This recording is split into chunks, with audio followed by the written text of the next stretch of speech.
The lush green carpet of paddy fields is a common sight in rural India. Rice has been a staple food of Indians since time immemorial.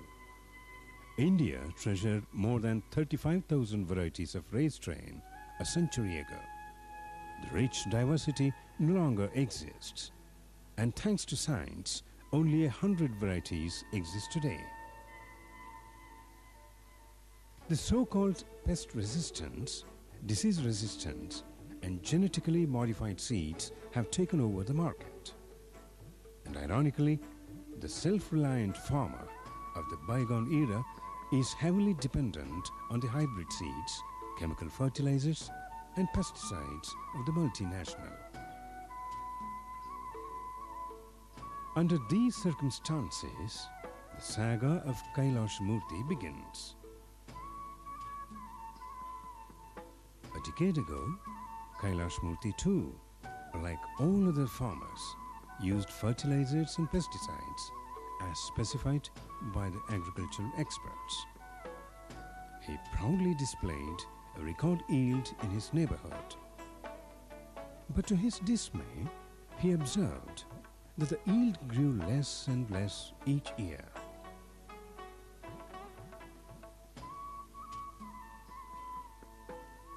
Kailash Murthy, a bank employee by profession and a farmer by conviction, observed that the savages brought about by intensive artificial inputs like fertilizers and chemicals decreased the soil fertility, increased soil erosion, and destroyed the food chain of predator and prey population.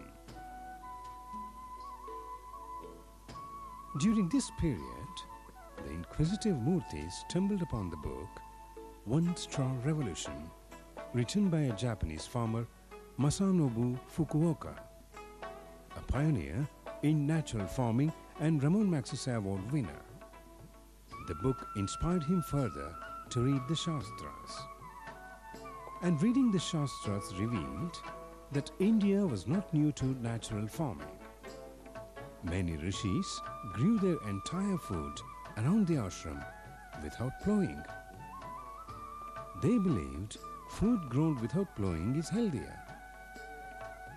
Manu discusses in his famous Manusmriti and asserts that deeper the digging, the more harmful for the soil.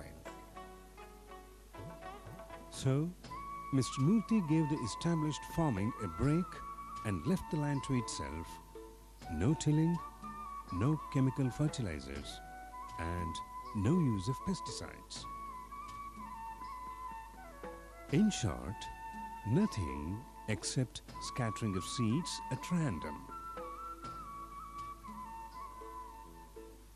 The farmers in the neighborhood were aghast with the idea of not plowing or digging the land before sowing the seeds. Placing the seeds or scattering them on the ground was totally unconventional and hard to accept it. But surprisingly, within 2 years, the transformation was remarkable. The natural balance of soil was restored, and the 6.5 acres of land transformed itself into a mini forest, a self-sustaining ecosystem.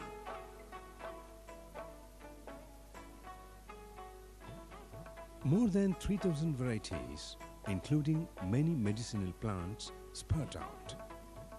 The interplay of natural forces and the presence of a variety of species enhanced the soil fertility.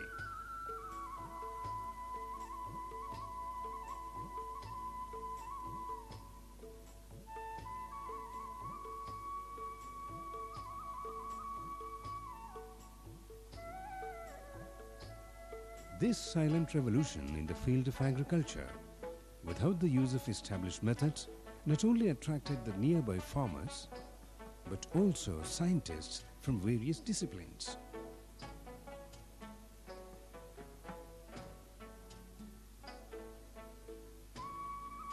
They were flabbergasted to notice, barring electricity to lift water, no outside agents were used to raise crops. Mr. Murthy by using natural seeds, has grown a record 33 quintals per acre as to 18 quintals by his neighbors who are using modern tools and techniques. Mr. Kailash Murthy proudly says that in zero farming or natural farming, the input is zero and the output is plentiful.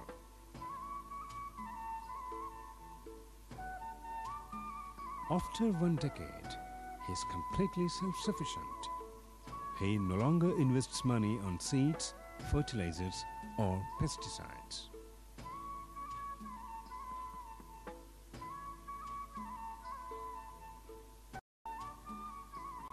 The remarkable results have proved wrong all the agricultural scientists who claim that yield is directly related to the use of hybrid varieties, chemical fertilizers and pest control techniques. The former critics who laughed and ridiculed him are today slowly converting to natural farming. Foreigners and experts in natural farming are frequent visitors at Murthy's farm. The mini forest in a dry terrain is being treated as a research laboratory. Kailash Murthy spends most of his free time in grooming the new generation to create awareness on the hazards of chemical farming and the innumerable benefits of natural farming. He strongly believes that going back to nature is the only answer to all the present farming problems. The voice of the naturalists is louder and clearer. They vehemently declare that the conventional knowledge of agriculture is not only worthless, but actually harmful to the soil, plants and the environment as a whole. So, they are strongly recommending the 4 principles to be adopted in natural farming. No cultivation, no chemical fertilizers, no weeding by tillage or weedicides, and no dependence on chemicals.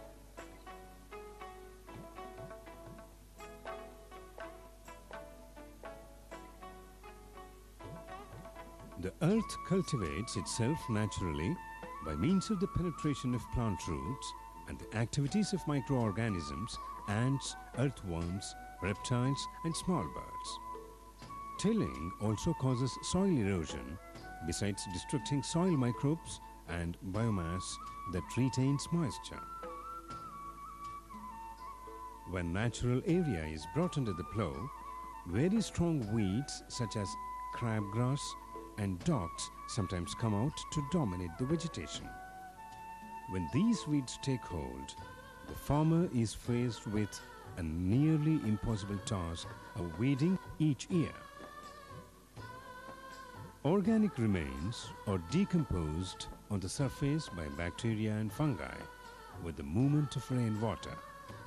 The nutrients are taken deep into the soil to become food for the microorganisms, earthworms and small animals. Plants' roots reach the lower soil strates and draw the nutrients back to the surface. A tree that grows on a mountainside or forest is an ideal example. The fertility of nature, as it is beyond the reach of the imagination. Hence, the stray dead leaves, chaff that covers the earth must be left undisturbed. All these not only turn into natural humus, but also retain moisture from evaporation.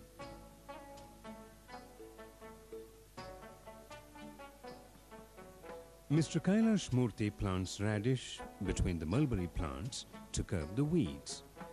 The radish acts as a natural weedicide.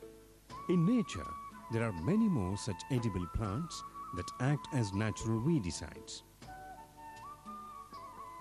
And some weeds can be brought under control by natural balance and diversity of plants.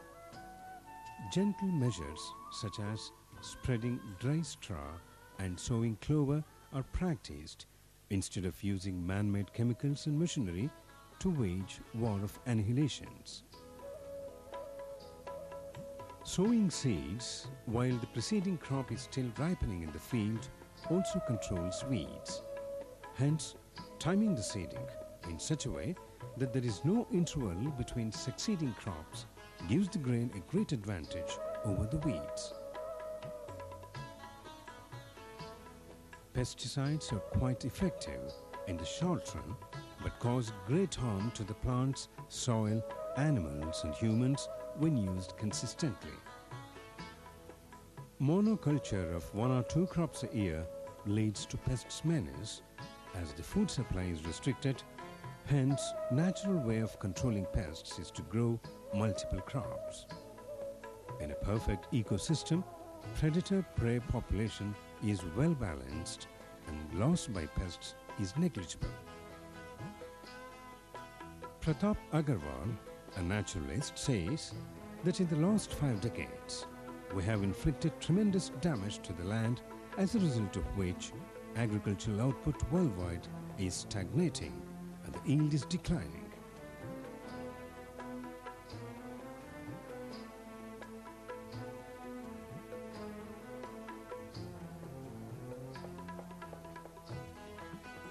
Zero farming or Rishi farming is the only answer.